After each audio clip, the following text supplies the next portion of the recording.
Good morning students. बार बार मेरे पास एक क्वेरीज आ रही है। कई सारे बच्चे मुझसे बार बार मैसेज करके पूछ रहे हैं कि मैम यूनिट टेस्ट का सिलेबस क्या है।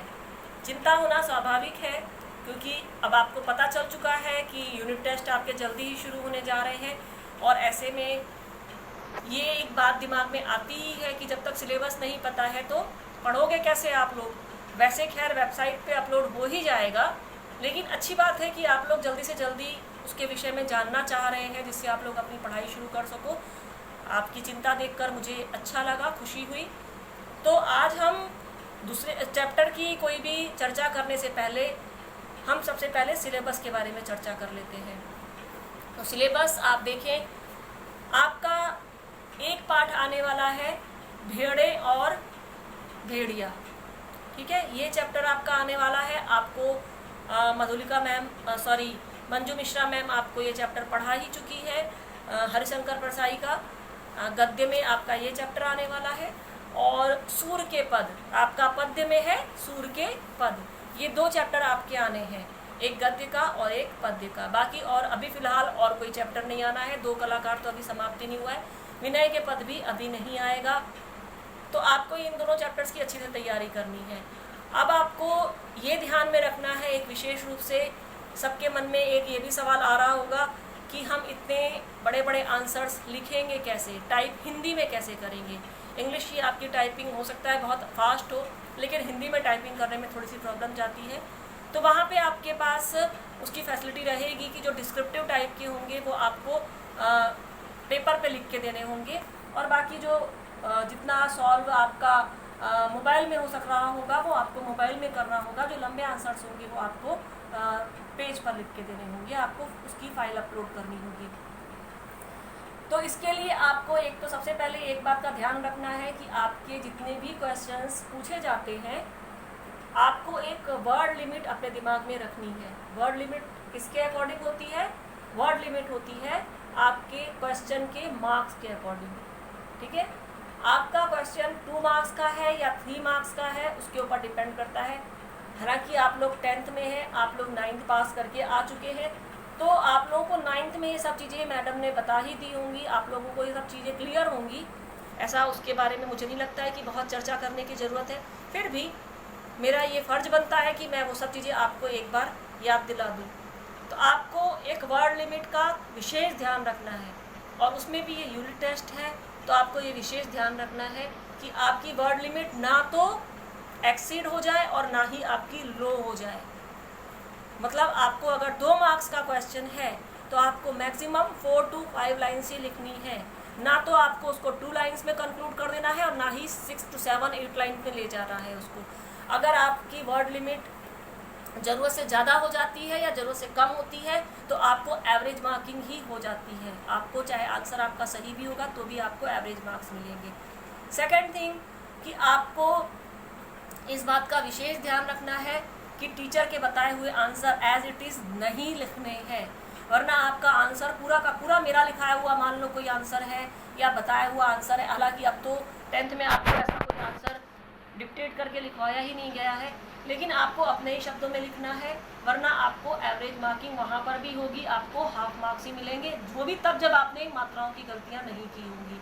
तो आपको इन चीज़ों का विशेष ध्यान रखना है। आपका जैसे भेड़े और भेड़िया है उसमें आपको बहुत अच्छे से आप लेसन को बार बार पढ़िए।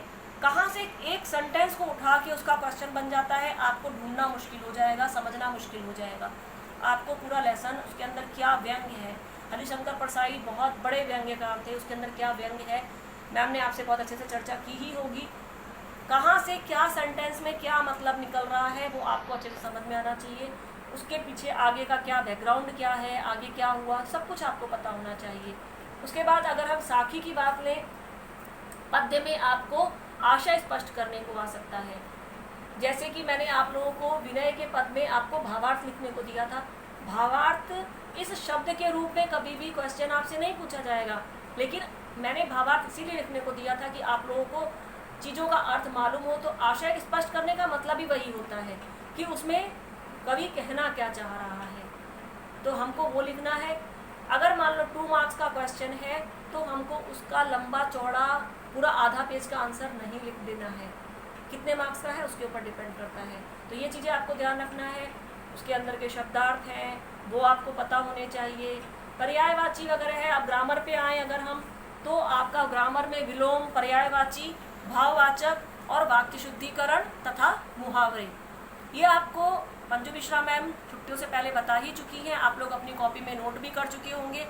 लेकिन इस चीज़ का विशेष ध्यान रखिए कि जितना आपको लिखवाया गया है आप इस भ्रम में बिल्कुल भी ना रहे कि सिर्फ उन्हीं वर्ड्स को पूछा जाएगा।